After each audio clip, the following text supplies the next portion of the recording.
Hi everyone, and welcome to another reading of Book Uncle and Me. For the past couple of weeks, we've been reading this book together, and I hope you've enjoyed it as much as I have. Before we continue, I wanted to make sure that we recap some of the major things that have happened in this book. Our main character is Yasmin. We know that her best friends are Rini and Anil. We also know that Rini is going through a lot of things lately, with her dad losing his job and her mom having to work more shifts.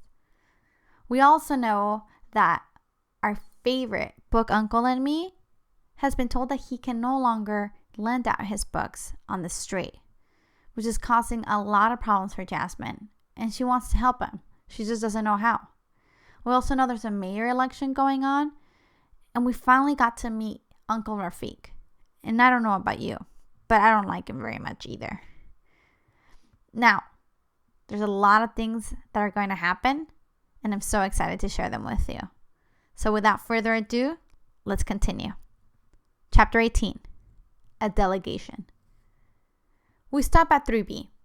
We invite Rini along, and she says yes. Yes, she'll come and we are 3 again. Rini has brought us sticky tamarind sweets. We pucker our lips over their mouth-watering sourness.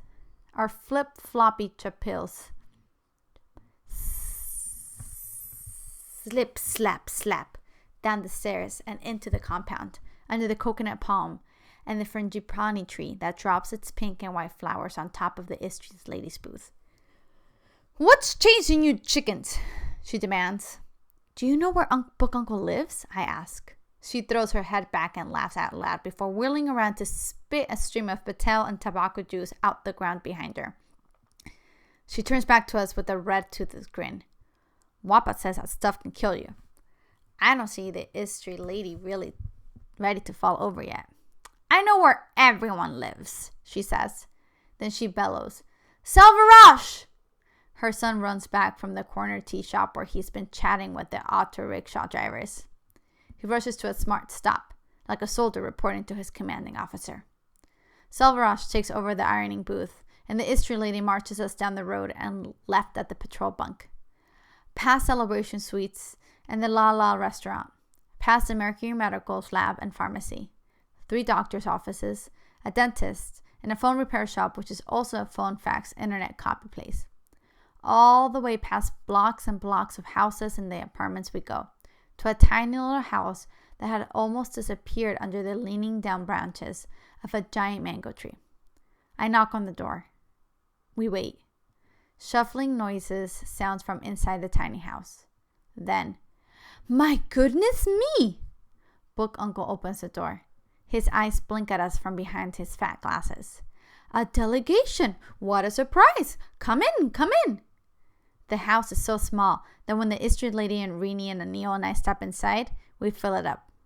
There's only enough room for Book Uncle, the 4 of us, and the shelves and shelves of books. What a lot of books! Hundreds and hundreds of them. Boxes and books are stacked on the floor with just enough room for a person to walk around in between them. The book smell in the air turns me dizzy with joy. When I grow up, I will line all the walls of my house with books, just like this. 19. Notice. In his tiny house, over tiny glasses of tea, Book Uncle tells us how he got started with his books.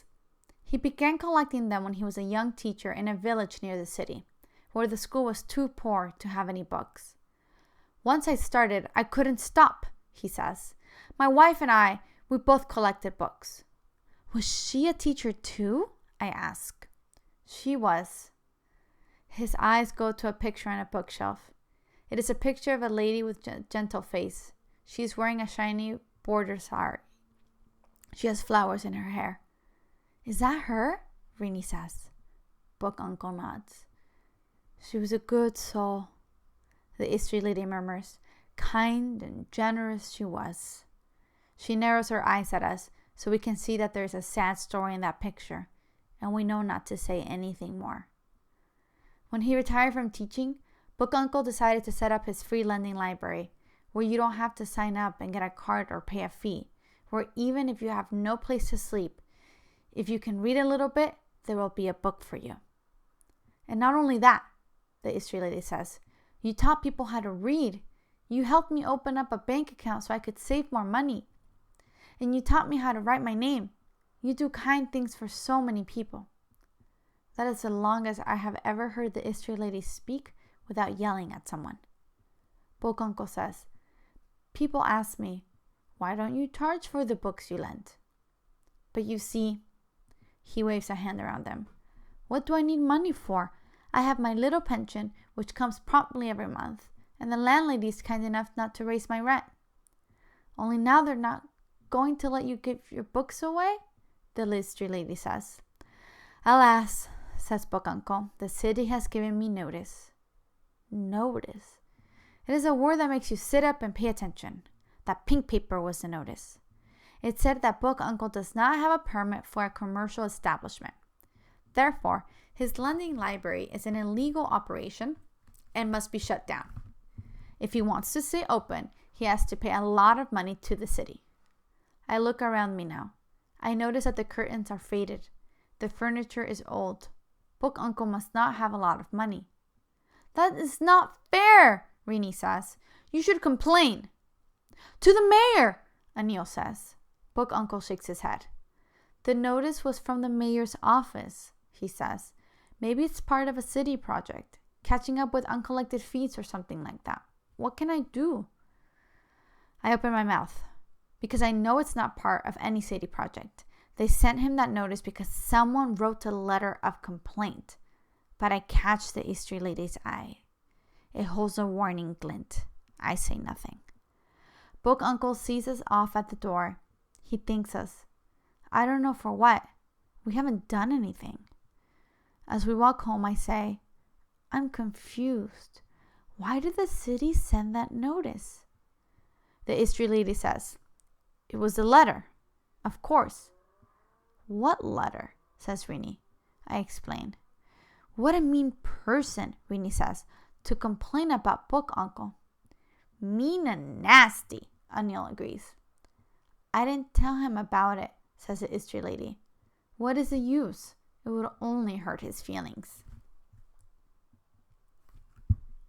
20. A one candidate. I wake up late the next morning and barely make it out of the door in time to catch the bus. Good thing the driver is in a singing mood. He does not yell at me. Rini, Anil, and I talk about Book Uncle. I can't believe that Mayor S.L. Jogharaha would want to shut him down, I say.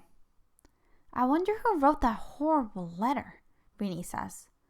Karate Samuel would be a better mayor, Anil says. He wouldn't shut Book Uncle down. Mawapa says anyone would be better than Mayor Sly, I say.